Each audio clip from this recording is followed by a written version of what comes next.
And when I opened the door, there was a man standing with a pistol in one hand and flashlight in the other. And I asked, who was it? And it said, this is Mr. Bryant. I want to talk with you and the boy. I can't remember a day that I have been free from the memory of Emmett's death.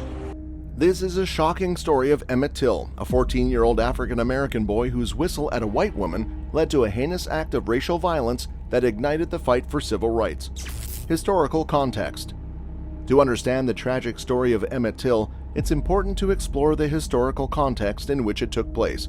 The South in the 1950s was still heavily entrenched in the legacy of Jim Crow laws, which enforced racial segregation and discrimination. These laws were not just legal regulations, but also societal norms that permeated every aspect of life, from schools to businesses to public spaces. Black Americans were forced to navigate a world of separate and unequal facilities, limited job opportunities, and daily indignities. Racial violence was also pervasive, with lynching and other forms of mob violence used as a means of maintaining white supremacy and control. In this context, Emmett Till's slaying was not an isolated incident, but rather a tragic reflection of the racial violence that was all too common in the South at the time. It became a pivotal moment in the civil rights movement, as it brought national attention to the issue of racial violence and injustice in the South. Emmett Till's tragic tale. Emmett Till was a 14-year-old African-American boy who was born and raised in Chicago, Illinois.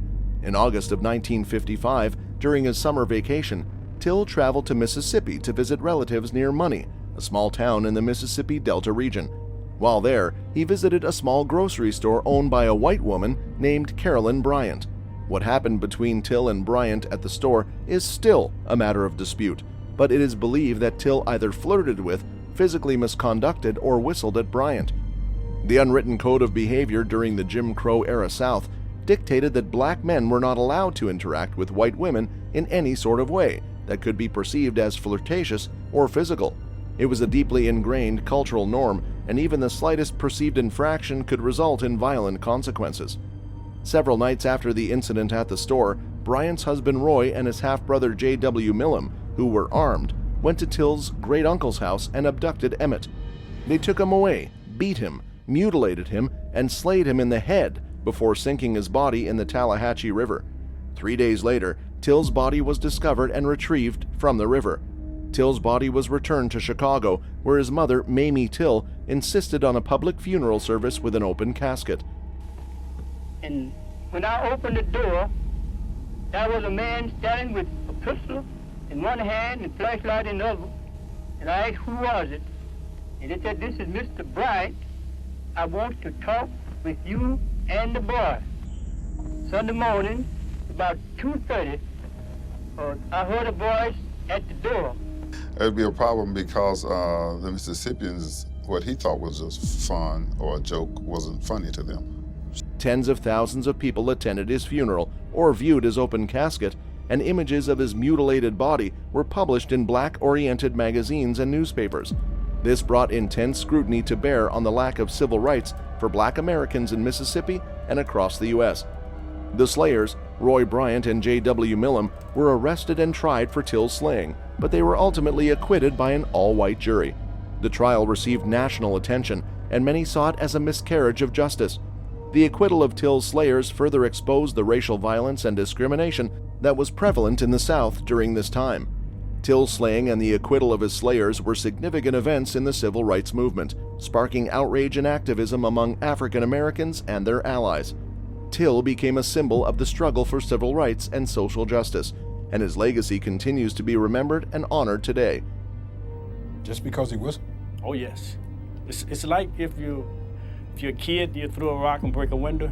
In Mississippi, why would it be a problem? That was something you didn't do. That was something you didn't do. When he whistled, we ran, we jumped in the car, and we got out of there.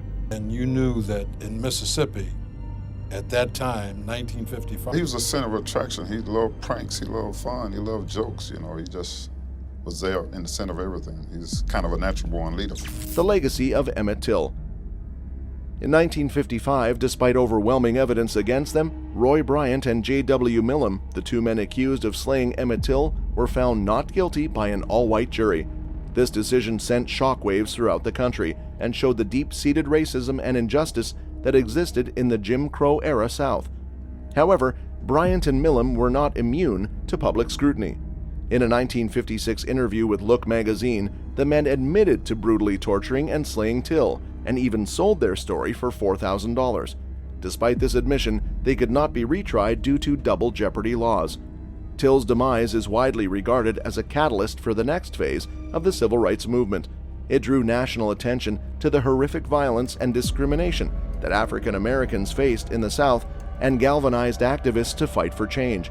And I want to see Mrs. Bryant punished, her husband, and any other persons that were in on this. It's my opinion that the guilt begins with Mrs. Bryant. When you talk to people of that era, particularly the students involved in the movement, making some comment towards white people that got them killed, I call it genocide. The death of Emmett Till is an important episode in the modern civil rights movement. Where people were trying to kill African Americans because simply they were black. They identified with Emmett Till because they were the same age as Emmett Till. In December 1955, the Montgomery bus boycott began in Alabama, and it lasted over a year, resulting in the U.S. Supreme Court ruling that segregated buses were unconstitutional. Till's legacy continues to resonate, and efforts have been made to honor and remember him. The Emmett Till Memorial Commission was established in early 21st century, and the Sumner County Courthouse was restored to include the Emmett Till Interpretive Center. Additionally, 51 sites in the Mississippi Delta have been memorialized as associated with Till. In 2022, the Emmett Till Anti-Lynching Act was signed into law by President Joe Biden.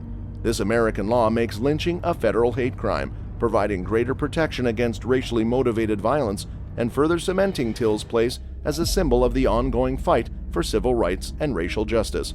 Funeral and reaction. The slaying of 14-year-old Emmett Till in 1955 became a catalyst for national attention to the issue of racially motivated slayings and segregation in the South. Till's body was found after he had gone missing, and a picture of him and his mother, Mamie Till, smiling together was published in newspapers across the country. The circumstances of his slay aroused feelings about segregation, law enforcement, relations between the North and South, the social status quo in Mississippi, the activities of the NAACP and the White Citizens Councils, and the Cold War. Mamie Till demanded that her son's body be sent to Chicago, and she insisted on an open casket funeral. Images of Till's mutilated body, printed in black publications such as the Chicago Defender and Jet magazine, made international news and generated intense public reaction. Tens of thousands of people lined the street outside the mortuary to view Till's body, and thousands more attended his funeral at Robert's Temple Church of God in Christ. Photographs of his mutilated corpse circulated around the country, and Chicago's black community was aroused as it has not been over any similar act in recent history. Till was buried in Burr Oak Cemetery in Alsip, Illinois. The slaying and subsequent events became more complex as discourse about Till's slaying shifted. While some residents and authorities in Mississippi deplored the slaying and distanced themselves from it, segregationist groups such as the White Citizens Council used it to claim that racial segregation policies were necessary for black safety. The NAACP, on the other hand, characterized the incident as a lynching and accused Mississippi of trying to maintain white supremacy through slaying. Mamie Till sought legal aid to help law enforcement find her son's slayers and called for Mississippi to share the financial responsibility. Mamie Till's demand for an open casket funeral and the circulation of photographs of Till's mutilated body generated intense public reaction and raised awareness about the lack of rights of black Americans. Remembering Emmett Till. Commemoration of Emmett Till involves remembering his life and demise through memorials, monuments, and other forms of public recognition. For example, in 2017, the Smithsonian's National Museum of African American History and Culture featured a display about Till's life, which included his original casket, photographs, and other artifacts. And her outrage above personal privacy and pride. She died with her boots on. She died working. She always wanted to get back on the battlefield. I can't remember a day that I have been free from the memory of Emmett's death. To transform a people and redirect their course for nation. She put of the struggle for emancipation. And regardless of her sickness, regardless of what she came against. But they said that when they took Emmett to Bryant's wife, she said he wasn't the boy that had insulted her. The two men admitted kidnapping Emmett, so they were already in jail in Greenwood for the kidnapping. So they let him go and told him to go back home. Education about Emmett Till involves teaching young people about his life, demise, and the historical context in which he lived. This includes educating students about the racial violence and discrimination that African Americans faced during the Jim Crow era, as well as the efforts of activists to challenge segregation and discrimination. Lessons and ongoing struggle. The story of Emmett Till is a tragic reminder of the deep-seated racism and violence that has plagued America for centuries. However, Till's story is also one of resilience, resistance, and the ongoing struggle for equality. One of the most important lessons we can learn from Till's story is the power of individual actions to spark broader social change. Till's story is also a reminder of the ongoing struggle for racial justice and equality in America.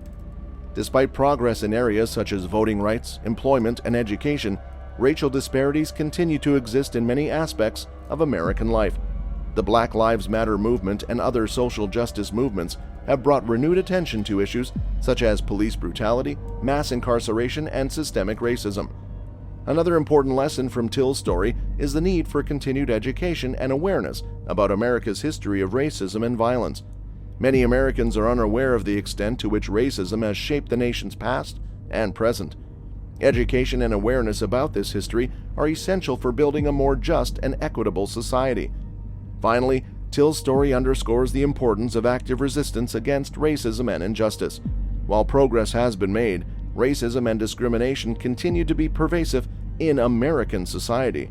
It is the responsibility of all Americans to actively resist and challenge these injustices and work towards building a more equitable and inclusive society. That's all for this video, folks. See you next time.